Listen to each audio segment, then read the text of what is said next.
Imom Buxoriy hazratlari nafaqat diniy olim sanaladi. Bu kishi insoniyat tarixi rivojiga ham, bugungi zamonaviy fanlarning rivojiga ham nihoyatda katta poydevor ildiz yaratib ketganlar.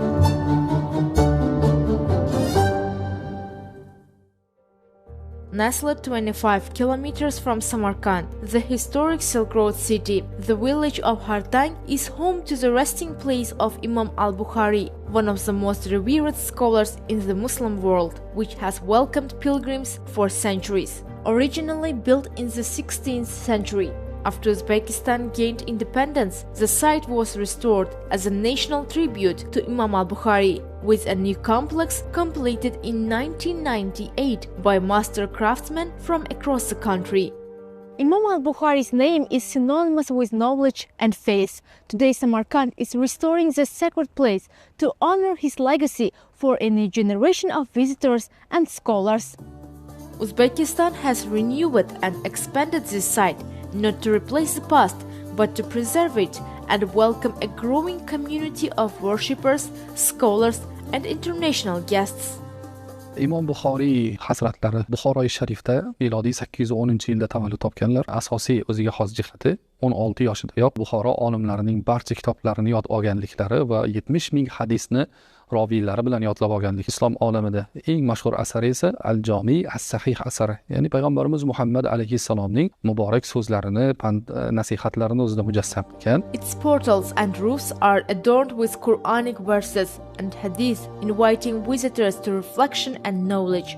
Loyiha prezident tashabbusi bilan amalga oshirilayotgan bo'lib, binoning o'ziga xos noyobligi shundaki, butun majmua tabiiy mahsulotlardan foydalanib qurildi. Masalan, bu tashqi fasadlarning hammasi oq tosh mramordan qoplangan. Yoz kunlari, masalan, harorat 50-45 darajaga ko'tarilgan paytda tosh o'zida 10-15 gradusni ushlab turadi.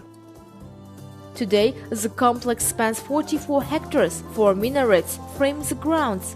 The new mosque accommodates up to 10,000 worshippers, and new facilities serve the growing number of visitors. The mosque is expected to host up to 5 million pilgrims a year.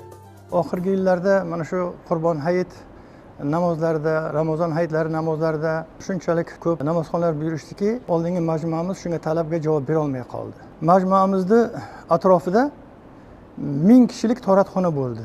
400 ta ayollar, 600 ta erkak bir varakayiga tahorat qilishga kira oladi. Bir kunda 5000 odam keladigan bo'lsa, hammasi qabrning oldigacha borib, o'tirib, o'shaga duoi Fotiha qilib, bemalol chiqib ketadi. Another key element of the complex is the new museum, created to preserve and present the scholarly legacy of Imam Bukhari and Islamic tradition. Inside the museum, visitors will learn about Imam al-Bukhari's life, the foundations of Hadith scholarship, and the broader history of Islamic learning. Verses for his Sahih are inscribed through the portals, connecting architecture with knowledge. Using modern technologies, the museum brings history to life, from facsimiles and original manuscripts to interactive displays that immerse visitors in the world of Imam Bukhari. The complex also serves as a space for worship and reflection. Landscaped gardens, spacious prayer halls, and modern amenities create comfort for pilgrims. A 4-star hotel, 2 3-star hotels, and 22 family-style guest houses have been built to receive visitors. Man Al-Buxoriyda juda ham ko'p tashrif buyurib turaman. Yaqinda oilam bilan birgalashib kelib, shu yangidan qurilgan mana shu binoni ko'rib juda ham quvonib ketdik. Boshqa joylarga chiqqanimizga katta masjidlarni, maqbaralarni, yana shunaqalarni ko'ramiz.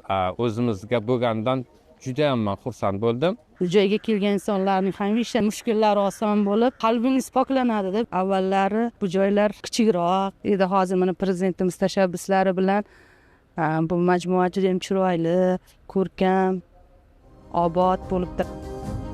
By renewing Imam al-Bukhari's resting place, Uzbekistan reaffirms its dedication to safeguarding cultural and religious heritage. The complex honors a scholar whose work shaped Islamic thought while opening his legacy to future generations.